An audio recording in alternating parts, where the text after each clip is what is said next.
नमस्कार, मैं प्राणिश्री राठौर और आप देख रहे हैं नेक्स्ट 9 न्यूज। महाराष्ट्र में सियासत लगातार गरमाई हुई है। जैसा कि आप जानते ही हैं कि महाराष्ट्र में इन दिनों शिवसेना पार्टी को लेकर लगातार सियासी संकट गहराया हुआ है। बीते साल जून के महीने में एकनाथ शिंदे 39 विधायकों के साथ बगावत किए थे उद्धव ठाकरे के संग, और अब देखा जाए तो उद्धव ठाकरे से वह पार्टी का नाम और चुनाव चिन्ह भी छीन चुके हैं। चुनाव आयोग ने 17 फरवरी के दिन अपना अंतिम फैसला सुनाया। एकनाथ शिंदे गुट के हवाले कर दिया गया पार्टी का नाम और चुनाव चिन्ह। अब देखा जाए तो सुप्रीम कोर्ट ने अपने फैसले को सुरक्षित रखा है। जल्द से जल्द शिवसेना पार्टी के नाम और चुनाव चिन्ह पर फैसला सुना दिया जाएगा। लेकिन दूसरी ही तरफ देखा जाए तो यहाँ पर महाराष्ट्र नवनिर्माण सेना के प्रमुख राज ठाकरे को लेकर अहम फैसले लिए जा सकते हैं। दरअसल जहां एक तरफ शिंदे गुट और बीजेपी का गठबंधन बरकरार है, हालांकि इस गठबंधन को लेकर यह भी कहा जा रहा है कि कहीं ना कहीं गठबंधन में रार भी पड़ सकती है। लेकिन दूसरी ही तरफ यहां पर यह भी दावे किए जा रहे हैं कि कहीं ना कहीं यहां पर अब एक और गठबंधन हो सकता है। एक बार फिर से अटकलें तेज हो चुकी हैं। अटकलें इसको लेकर तेज हुई हैं कि क्या मनसे प्रमुख राज ठाकरे बीजेपी को छोड़कर यहां पर शिंदे गुट के साथ गठबंधन करना चाहेंगे। इस रिपोर्ट के जरिए कुछ खास जानकारी आपको देना चाहेंगे, बताना चाहेंगे कि आखिरकार यहाँ पर क्या कुछ नज़ारा देखने को मिल रहा है।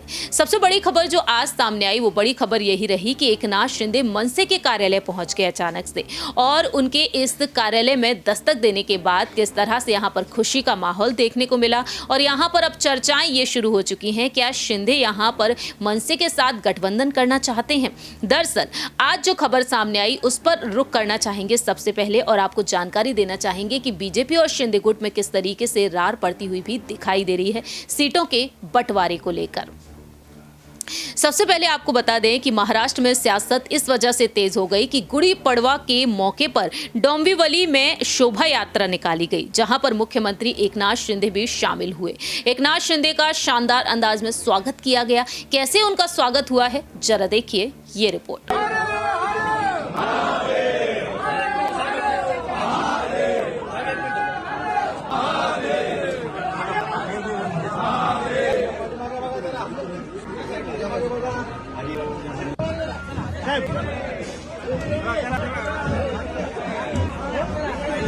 अरे जवळून काय प्रोजेक्ट म्हणजे मागे घ्या प्लॉटिंग होतं ना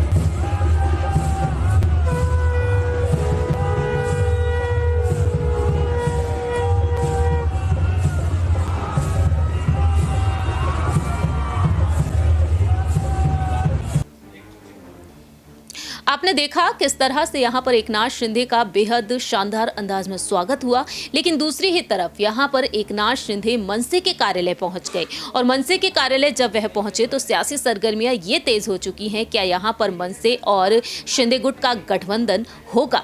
दरअसल आपको बता दें कि अब डोंबिवली मनसे के केंद्रीय कार्यालय का दौरा उन्होंने किया तो मनसे और शिंदे की शिवसेना गठबंधन के लिए सहमत हुई है। मनसे विधायक राजू पाटिल से यहाँ पर यह सवाल पूछा गया। उन्होंने कहा कि हमारे ठाकरे साहब देखेंगे क्या दोनों का मन और राय एक है। एकनाथ शिंदे के मनसे कार्यालय जाने के बाद से सियासी सरगर्मियां तेज हुई। राजू पाटिल ने कहा कि यहाँ एक कार्यक्रम था। आज पहली बार महाराष्ट्र के मुख्यमंत्री जो अपने ठाणे जिले से हैं गणपति संस्थान के कार्यक्रम में आए। ऐसे समय में चाहे राजनीतिक मामले हो या फिर गणित कोई भी हो, लेकिन संस्कृति भी है।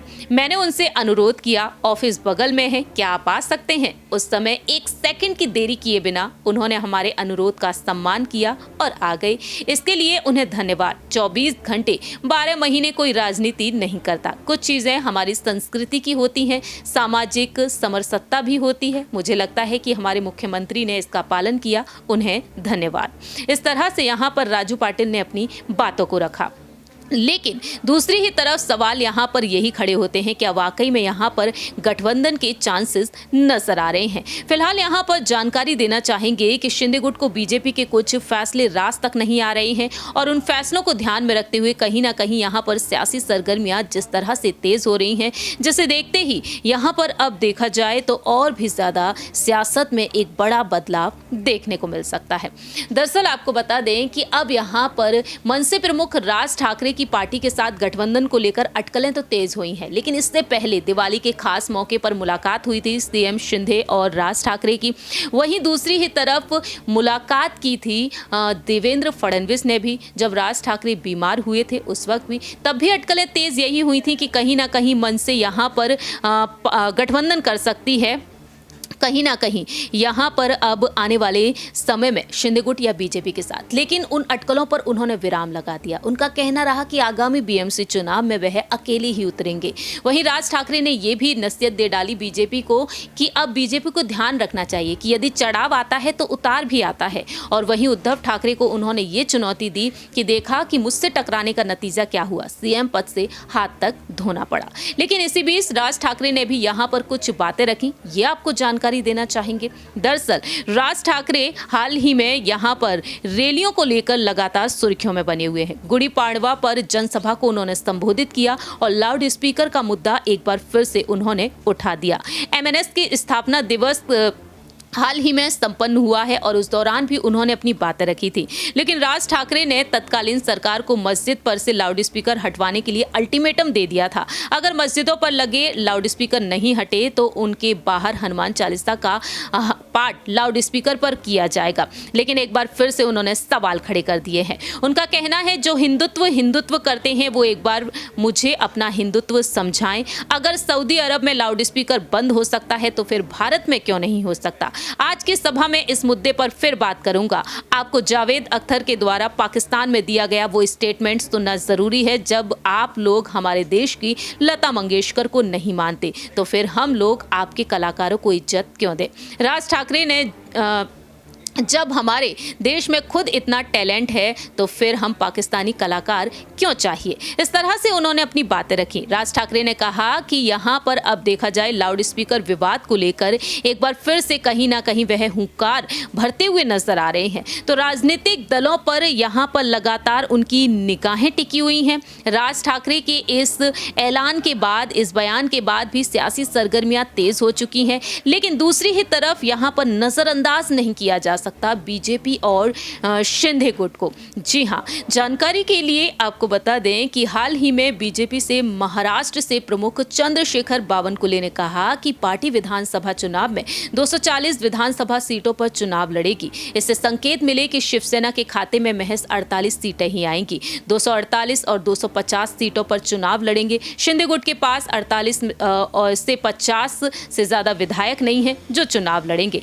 वहीं शिंदे गुट से विधायक संजय सिरसाट ने कहा, क्या बकवास है, हम क्या बेवकूफ हैं जो इतनी सीटों पर मान जाएंगे। यहाँ पर शिवसेना 130 से 135 सीटों से कम में तैयार नहीं होगी। भाजपा को याद रखना चाहिए कि उनका गठबंधन बाला साहेब ठाकरे की गठित शिवसेना से हुआ है। तो फिलहाल सीटों के बंटवारे को लेकर यहाँ पर सियासत तेज है। दूसरी ही तरफ देखा जाए यहाँ पर देवेंद्र फडणवीस, एकनाथ शिंदे को लेकर यही दावे किए जा रहे हैं कि सब कुछ ठीक नहीं चल रहा है। तो क्या वाकई में यहाँ पर शिंदे की तैयारियां कुछ हैं कि वह मनसे से जुड़े? क्या यहाँ पर सियासी सरगर्मियां इसी वजह से वाकई में तेज होती हुई दिखाई दे रही हैं? लेकिन फिलहाल देखा जाए राजू पाटिल साफ कर चुके हैं कि गठबंधन होने के चांसेस बिल्कुल भी नहीं है फिलहाल तो। लेकिन भविष्य पर सब कुछ निर्भर करता है कि भविष्य में क्या कुछ नज़ारा देखने को मिले। राज ठाकरे यहाँ पर क्या फैसला ले लें, एकनाथ शिंदे क्या फैसला ले लें जिससे कि बाजी पलटती हुई नजर आए। क्योंकि कहीं ना कहीं अगर यहाँ पर बीजेपी शिंदे गुट को नीचा दिखाने की कोशिश करेगी तो शिंदे गुट के जो विधायक हैं मातोश्री की तरफ एक बार फिर से रुख करना ज़रूर पसंद करेंगे। क्योंकि यहाँ पर लालच मंत्री पद को देकर दिया गया था, तो कहीं ना कहीं यहाँ पर सीएम कुर्सी अगर उनके हाथों से जाती है तो कहीं ना कहीं यहाँ पर उद्धव गुट की की तरफ ना जाकर वह शायद राज ठाकरे की तरफ रुख करें, जिससे कि यहाँ पर शिवसेना पार्टी को वह आगे बढ़ाते हुए नजर आए, क्योंकि बाला साहेब ठाकरे जी की रणनीतियों पर वह चलना चाहते हैं और राज ठाकरे में बाला साहेब ठाकरे जी की छवि लोगों को नजर आती है। और वहीं लोगों का मानना रहा ओपिनियन पोल में कि अगर राज ठाकरे अध्यक्ष होते हैं तो कहीं ना कहीं शिवसेना पार्टी बहुत ही शानदार तरीके से और भी अच्छे मुकाम पर पहुंच सकती है। फिलहाल हमारे इस प्रोग्राम में इतना ही, लेकिन आपकी इस पर क्या कुछ राय प्रतिक्रिया है? क्या वाकई में महाराष्ट्र में एक और गठबंधन होना चाहिए मनसे और शिंदे गुट का, या फिर बीजेपी या फिर मनसे का? ये आप बता सकते हैं कमेंट सेक्शन में। तब तक के लिए आप देखते रहिए नेक्स्ट 9 न्यूज़।